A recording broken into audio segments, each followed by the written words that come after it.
point.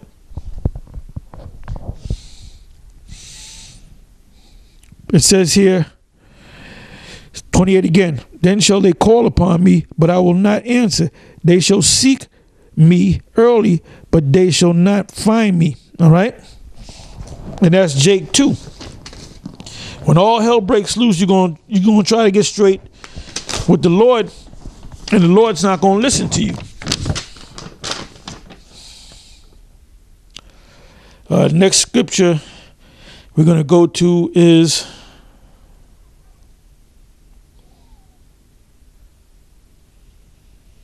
Psalms. Yeah, that's perfect. Psalms 58. We're going to read that whole, possibly we're going to read that whole chapter, which is 11 verses.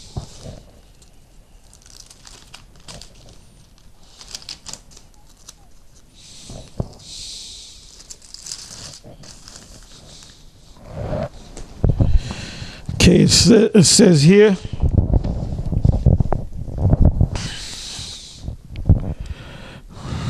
it says, do ye indeed speak righteousness, O congregation? Do ye, like I said, this applies to Israel, the 2/3, and it applies to Esau too. O congregation, do ye judge uprightly? Esau doesn't judge uprightly. Jake didn't judge uprightly. O ye sons of men, yea, in heart ye work wickedness. Ye weigh the violence of your hands in the earth. Well, that's Esau. The wicked are estranged from the womb. They go astray as soon as they are born, speaking lies.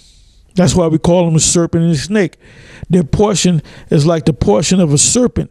They are like the deaf adder that stoppeth her ear, which will not hearken to the voice of charmers. We're the charmers, charming never so wisely.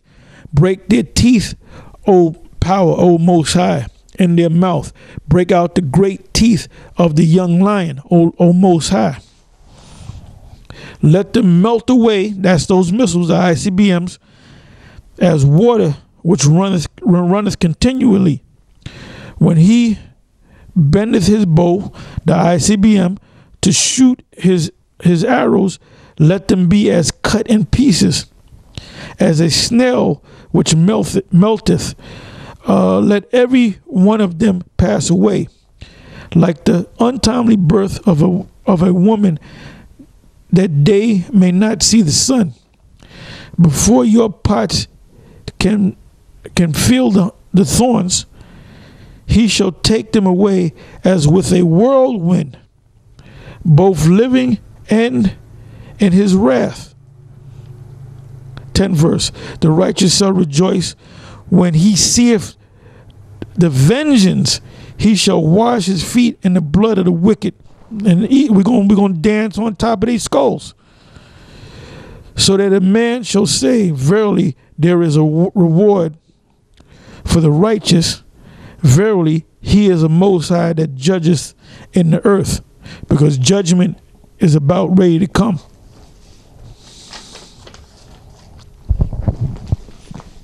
And look, it's not my fault that the Most High made you an Edomite.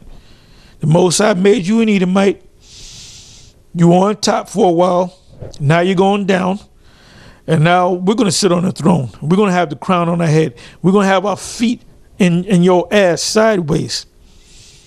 And nobody's going to come up in 1,000 years and take us down. We're never going to be taken down, because we're the chosen of the Most High. We're the Most High's chosen people.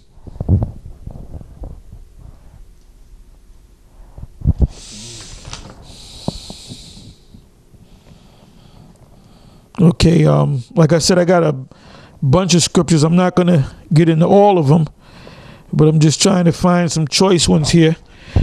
Jeremiah 22, verse 22. Let's see what that says.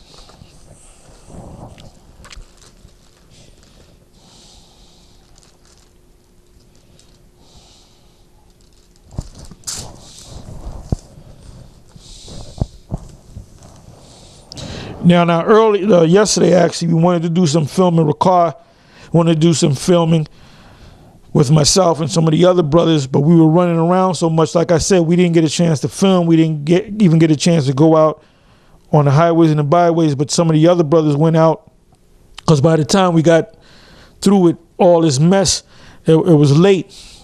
And then what we wanted to do was the next day, which was Sunday, which is today. Right now it's Sunday night, late at night. He wanted to get together, but there was other things that happened, and brothers had to go into work. You got some brothers that are truck drivers, some brothers that are, electricians and so forth, and they were on call, so it was a big mess. But I told myself, I said, look, I'm gonna do this thing today, before the end of the night, before so-called Monday comes in, which is already in because it's late night Sunday. But praise the Most High, the Spirit stayed on me to do this thing, because we got to keep pushing His word, Okay, this is Jeremiah 22 verse 22, and it says this: the wind shall eat up all thy pastors. So all these pastors and ministers and preachers of these different false religions, the Most High is going to jack them up too. It says the wind shall eat up all thy pastors, and thy lovers shall go into captivity. Because you two-thirds that love this damn Edomite, your lover's going into captivity. Surely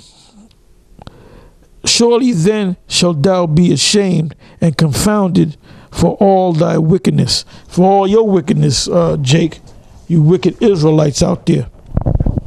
Because when this man go down, when he's punished, you Israelites are going to be punished right along with him, especially the ones of you that sold out.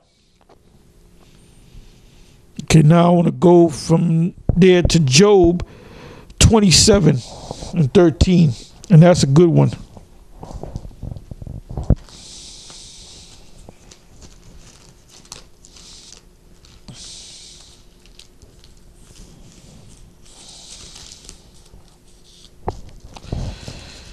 Job 27 verse 13, and so which says this: this is the portion of a wicked man with the Most High, and the heritage of oppressors, because they damn sure oppressed us, and they're going to be oppressed, which they shall receive of the Almighty. Bear with me for 1 minute. Read the 23rd verse. If his children be multiplied, because there's a lot of Edomite babies out there. If his children be multiplied, it is for the sword, and his offspring shall not be satisfied with bread.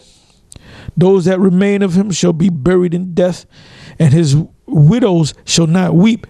In other words, when we get on top, just like the way the black woman looks at us, especially a black woman that's married to an Edomite, well, that's how these Edomite women going to be. They're going to look down on their Edomite men. They're not going to want to get with their Edomite men. We're going to force them to get with their Edomite men. We're going to take the ugly cracker woman and put them with them Edomite men so they can produce more children. And the fine Edomite woman, we're going to turn them into concubines. It says, those that remain of him shall be buried in death, and his widow shall not weep.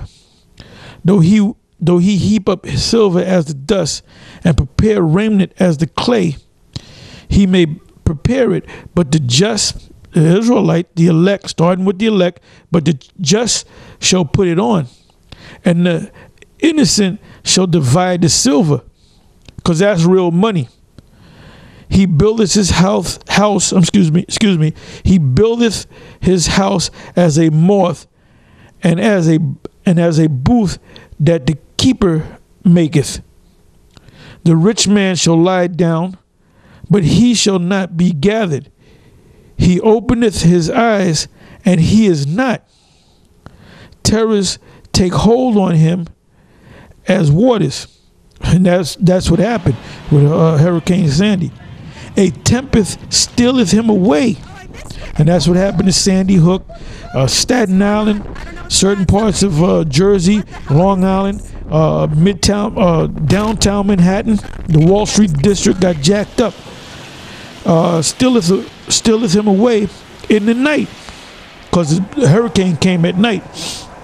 The east wind, and that was a wind that came from the north, from the south, and there was a wind that pushed it towards the west, which crashed into the eastern side of this country, Babylon. The east wind carrieth him away, and he departeth. And as a storm hurleth him out of his place, for the Most High shall cast upon him and not spare. He would fain flee out of his hand. Men shall clap their hands at him and shall hiss him out of his place. So we're going to be happy when this devil goes down. All right. And he's going down every day. So what's the next thing that's going to take place? We don't know. Only the Most High knows. So with that, I'm going to say shalom.